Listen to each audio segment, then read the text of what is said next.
नमस्कार विद्यार्थी मित्रमैत्रिणींनो. आज आपण इयत्ता 9वीचा भूगोल विषयाचा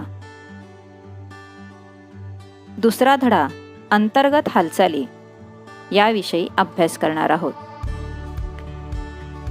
पृथ्वीच्या म्हणजे जमिनीच्या आतील भागात होणाऱ्या हालचाली, त्यामुळे भूपृष्ठावर काय परिणाम होतो याची माहिती आपण या अंतर्गत हालचाली या पाठात घेणार आहोत. पृथ्वीवर काही वेळेस वेगवेगळ्या नैसर्गिक घडामोडी होत असतात. उदाहरणार्थ महापूर, वादळे, हिमवर्षाव, अतिवृष्टी इत्यादी. तसेच भूपृष्ठाखालील हालचालींमुळे भूकंप व ज्वालामुखीचाही उद्रेक यासारख्या नैसर्गिक घडामोडी होत असतात. पृथ्वीवरील सजीवांसाठी या घडामोडी म्हणजेच आपत्ती असते. यालाच आपण नैसर्गिक आपत्ती असे म्हणतो. नैसर्गिक आपत्तीमुळे जीवित व वित्तहानी होत असते. मुलांनो, या पाठात आपण याच अंतर्गत हालचालींची ओळख करून घेणार आहोत. जमिनीच्या अंतर्गत भागात हालचाल झाल्यास भूपृष्ठावरील गोष्टींवर त्याचा परिणाम होऊन त्या पडतात, मोडतात, कोसळतात. भूकंप व ज्वालामुखीच्या या घटना पृथ्वीच्या अंतरंगातील अस्थिरतेमुळे घडतात. ही अस्थिरता पृथ्वीच्या अंतरंगातील हालचालींमुळे निर्माण होत असते बरं का. प्रावरणातील प्रावरणाचा विस्तार त्याची खोलीनुसार 33 किलोमीटर ते 2865 किलोमीटर इतका असतो. भूपृष्ठांतर्गत हालचाली प्रामुख्याने प्रावरणाच्या वरच्या थरात होतात. प्रावरणातील किरणोत्सारी पदार्थातून प्रचंड प्रमाणात ऊर्जा निर्माण होत असते. या ऊर्जा लहरी एका ठिकाणाहून दुसऱ्या ठिकाणी जात असतात. ऊर्जेच्या अशा प्रवाहामुळे पृथ्वीच्या अंतरंगात अस्थिरता निर्माण होत असते. ही अस्थिरता निर्माण होऊन हालचाली होतात. अंतर्गत भू हालचालींचे वर्गीकरण पुढील पद्धतीने केले जाते, पुढीलनुसार केले जाते. मग हे वर्गीकरण कसे केले जाते, तर त्याचा तक्ता तुम्हाला तिथे दिसत आहे. हे वर्गीकरण गती, दिशा व भूरूपांवर आधारित केलेले असते. अंतर्गत हालचालींचे वर्गीकरण यामध्ये प्रथम आपण पाहणार आहोत गती. गती म्हणजे भूगर्भात तयार होणाऱ्या ऊर्जेची गती. गती जर मंद असेल तर पर्वत आणि खंडांची निर्मिती होते. शीघ्रभू हालचालीतून भूकंप व ज्वालामुखींची निर्मिती होते. यानंतर दुसरा आहे दिशा. निर्माण झालेली ऊर्जा कोणत्या दिशेने वाहते त्यानुसार भू हालचाली होत असतात. पृथ्वीच्या अंतर्गत असलेल्या ऊर्जेच्या वरच्या दिशेने होणारी हालचाल म्हणजेच ऊर्ध्वगामी भू हालचाल होय. अधोगामी भू हालचाली म्हणजे भूपृष्ठाअंतर्गत निर्माण झालेली ऊर्जा खालच्या दिशेने जाणे. त्यामुळे तयार होणारी हालचाल म्हणजेच अधोगामी भू हालचाली होय. यानंतर वर्गीकरणाचा तिसरा आधार आहे भूरूपे. पृथ्वीवर जमिनीची जी विविध रूपे आढळतात त्यांना आपण भूरूपे असे म्हणतो. उदाहरणार्थ खंड, पर्वत, दऱ्या, डोंगर इत्यादी. त्यामध्ये 2 प्रकार पडतात, खंडजन्य भूरूपे आणि पर्वतजन्य भूरूपे. अंतर्गत हालचालींचा खडकांवर ताण पडल्याने खडकांना तडे जातात. म्हणजेच ते खडक तुटतात, फुटतात, भंग पावतात आणि अशा तड्यांनाच प्रस्तरभंग किंवा विभंग असे सुद्धा म्हटले जाते.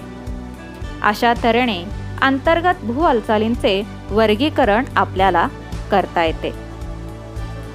यानंतर आपण अभ्यासणार आहोत मंद भू हालचाली. आता तुम्ही म्हणताल मंद भू हालचाली म्हणजे काय, तर मंद म्हणजे सावकाश होणारी क्रिया. मंद भू हालचालींचे भूकवचावर पर्वत निर्मिती व खंड निर्मिती स्वरूपात परिणाम दिसून येतात.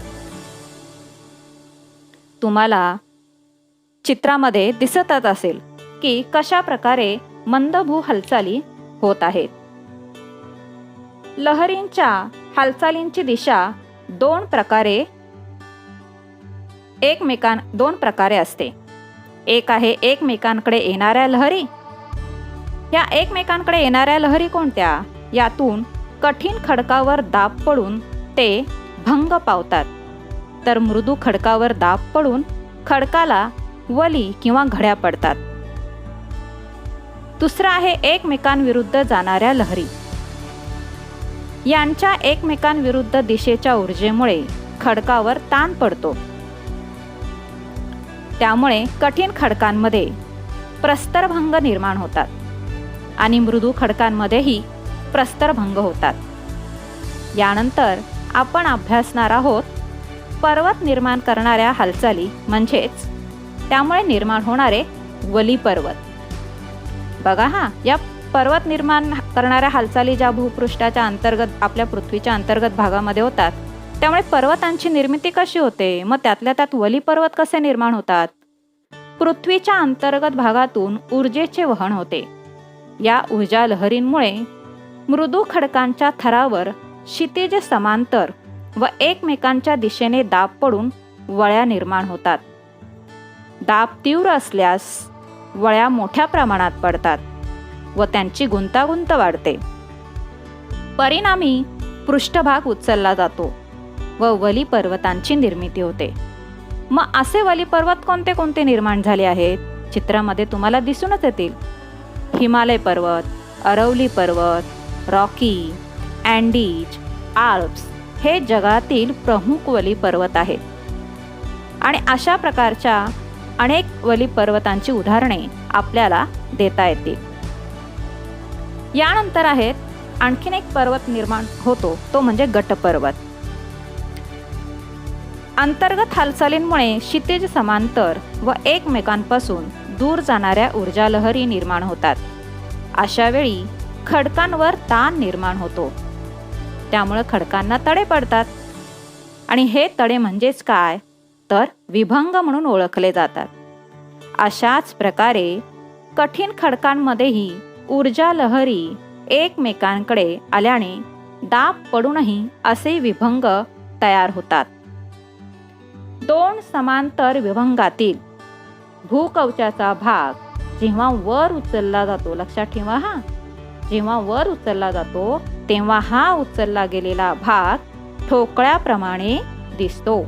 आकृतीमध्ये तुम्हाला दिसतच असेल की दाबाचा परिणाम झाल्यानंतर मधला भाग, भूकवचाचा जेव्हा भाग वर उचलला जातो तेव्हा तो ठोकळ्याप्रमाणे आपल्याला दिसतो. म्हणून गट पर्वत त्याला म्हटले जाते. गट पर्वताचा माथा सपाट असतो. त्यावर सुरुवातीच्या काळात शिखरे नसतात. त्याचे उतारही तीव्र असतात. उदाहरणार्थ आपल्याला देता येईल की युरोपमध्ये ब्लॅक फॉरेस्ट हा जो पर्वत आहे तो अशाच पद्धतीने गटपर्वत पद्धतीने तयार झालेला आहे. नंतर आपल्या भारतामधलं मेघालय पठार जे आहे ते मेघालय पठार सुद्धा अशाच पद्धतीने तयार झालेलं आहे.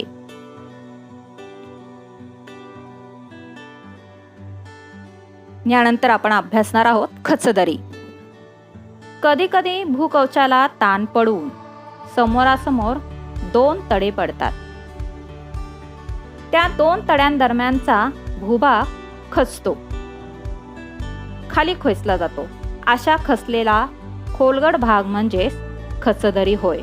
आकृतीमध्ये तुम्हाला दिसेल की मधलाच भाग बरोबर खाली खचलेला आहे. विभंग झाल्यामुळे तो भाग खाली खचून गेलेला आपल्याला दिसतो. दोन्ही बाजूंचे उतार मात्र इथे तीव्र असतात. मग अशी खचदरी कुठे तयार झालेली आहे, तर अशी खचदरी आपल्या भारतामध्ये नर्मदा नदीच्या इथे तयार झालेली आहे.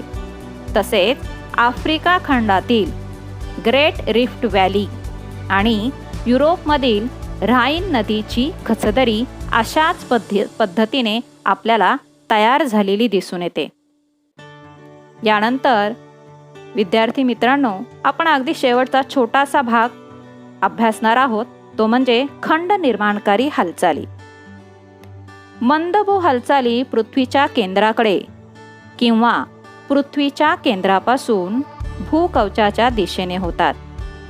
या हालचालींमुळे भूकवचाचा विस्तीर्ण भाग वर उचलला जातो किंवा तो खचतो.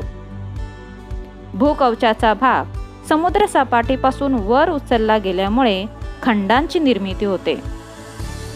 म्हणून या भूहालचाली खंड निर्माणकारी हालचाली म्हणून ओळखल्या जातात.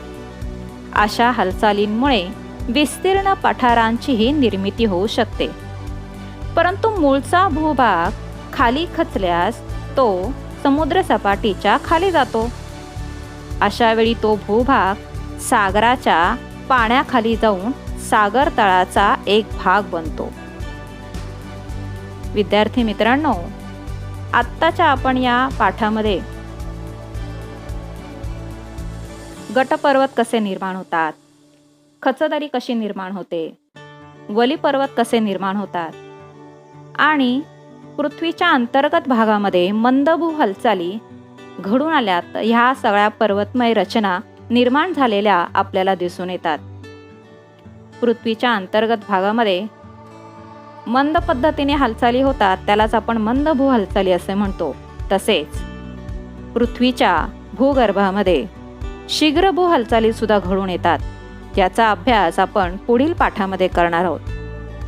मला नक्कीच खात्री वाटते की आत्तापर्यंत झालेला हा पाठ तुम्हाला समजला असेल. धन्यवाद.